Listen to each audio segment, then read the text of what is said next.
Everyone, আজ আমাদের গন্তব্য হলো পুরী। কোন ট্রেনে গেলাম, ট্রেনে কি কি খেলাম আর কোন হোটেলে থাকলাম সবটা ডিটেলসে থাকছে এই ভিডিওতে।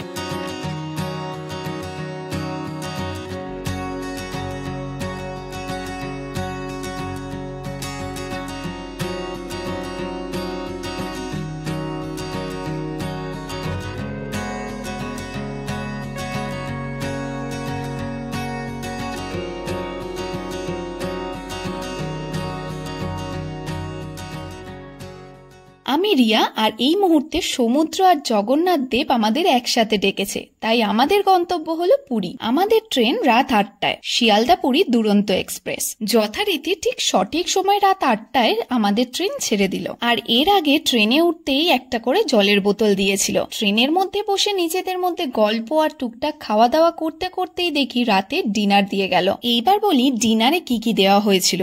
ভাত, 4টে রুটি, ডাল, একটা সবজি, চিকেনের পাতলা ঝোল, 2টো গোলাপ জামুন, দই আর একটা আচার। ডিনার শেষ করে দেখি ট্রেন 110 কিলোমিটার গতিবেগে চলছে, আর রাতের দিকে এর স্পিডটা হয়ে গেছিল প্রায় 130 কিলোমিটার। তারপর ভোর 4:15 নাগাদ আমরা পুরী স্টেশনে নামলাম। ট্রেন নামানোর কথা ছিল ওই 4টের সময়, মানে ওই 15 মিনিট মতো লেট। তারপর পুরী স্টেশন থেকে বেরিয়ে একটা ম্যাজিক গাড়ি ধরে ভোরের সুন্দর আলো ফোটা দেখতে দেখতে আমরা চললাম হোটেলের উদ্দেশ্যে। যেহেতু আমরা আগে থেকে হোটেল বুক করে আসিনি, তাই এই মুহূর্তে সব থেকে বড় কাজ হলো একটা ভালো হোটেল খোঁজা।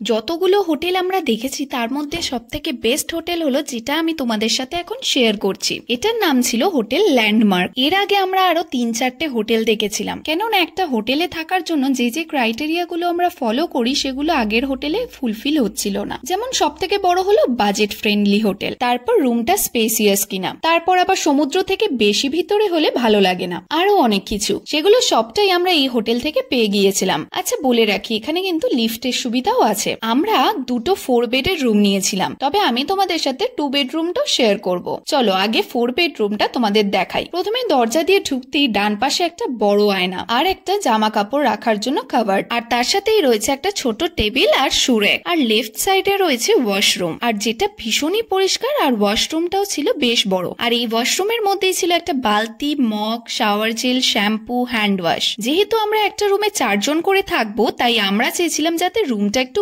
বড় হয়, নিজেরা যাতে জায়গা নিয়ে একটু হাঁটা চলা করতে পারি। আর যতগুলো হোটেল দেখেছিলাম তার মধ্যে এটার রুমটাই ছিল সব থেকে বড়। তার সাথে ঘরের মধ্যে ছিল 2টো বড় বড় সোফা, টিভি, এসি, চেয়ার, আর এর সাথে রুমের মধ্যে আগে থেকেই রাখা ছিল 4টে জলের বোতল, একটা কাঁচের জলের বোতল আর 4টে গ্লাস। চলো এইবার তোমাদেরকে ডাবল বেডরুমটা দেখাই আর হোটেলে আমার এক্সপিরিয়েন্স আর প্রাইস নিয়ে কথা বলি। আমরা যে কদিন হোটেলে ছিলাম প্রতিদিনই সকালে আমাদেরকে 4টে করে জলের বোতল দিয়ে যেত, আর সাথে প্রতিদিন রুম ক্লিন করে দেওয়া হতো। আর খাবারের কোয়ালিটি ছিল সত্যি দুর্দান্ত, আর প্রাইসও ছিল রিজনেবল। হোটেলের নিচে রেস্টুরেন্টও আছে, তবে তোমরা চাইলে খাবার রুমে বসেও অর্ডার দিতে পারো। আর সমুদ্র ছিল এখান থেকে 20-30 সেকেন্ড পায়ে হেঁটে। তবে হোটেলের ছাদে উঠলে সমুদ্র আর জগন্নাথ দেবের মন্দিরের অসাধারণ ভিউ দেখতে পাওয়া যায়। এবার আসি প্রাইসের কথায়। 4 বেডরুম গুলো আমাদের প্রাইস পড়েছিল 3000 টাকা এক এক দিনের, তবে এটা নেগোসিয়েশনের পরে এসেছিল, মানে পার হেড 750 রুপিস